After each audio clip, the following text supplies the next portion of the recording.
Well, hello friends, Mark Martelli here for Legal Briefs, and today I'm going to answer the question that I'm often asked, will I lose everything if I file a Chapter 7 bankruptcy?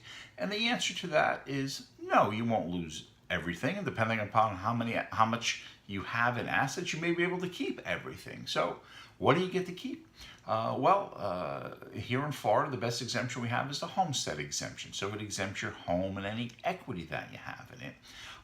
If you have a homestead exemption, well, then you get an additional exemption of $1,000 towards your other personal assets, and personal assets are basically everything that's not real estate, and a $1,000 exemption towards equity in a vehicle.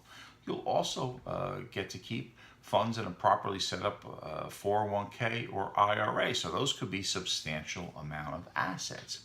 But if you have, say, personal property where you exceed that $1,000, if you have a homestead exemption you're claiming, or if you don't have a homestead, well, then you get an extra $4,000 exemption for a total of $5,000 exemption towards personal property.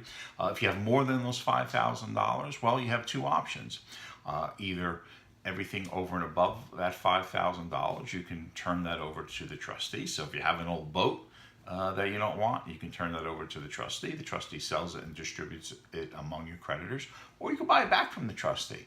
But you'd have to have either a lump sum amount to buy it back from the trustee, or if you happen to be in the Fort Myers district, we can enter into an agreement with the trustee to buy that back over 12 months. So let's say that boat put you $2,400 over, you can pay the trustee $200 a month, and you'd be able to keep that boat, and you would still get your discharge in about 4 months after you file for bankruptcy. So no, you don't lose everything. You're allowed to keep a certain amount of exempt assets.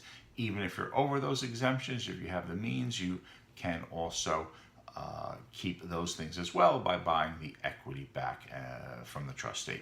So that's the legal brief for today. If you'd like more information about the bankruptcy process or to view some of the past videos, you can go to a couple of spots. You can go to markmartella.com for tools and tips on how to stay out of debt. You can go to martellalaw.com for more videos, and you can go to my specialty bankruptcy site, martellabankruptcy.com. Until next time, I'm Mark Martella for Legal Briefs, and I wish you a prosperous day.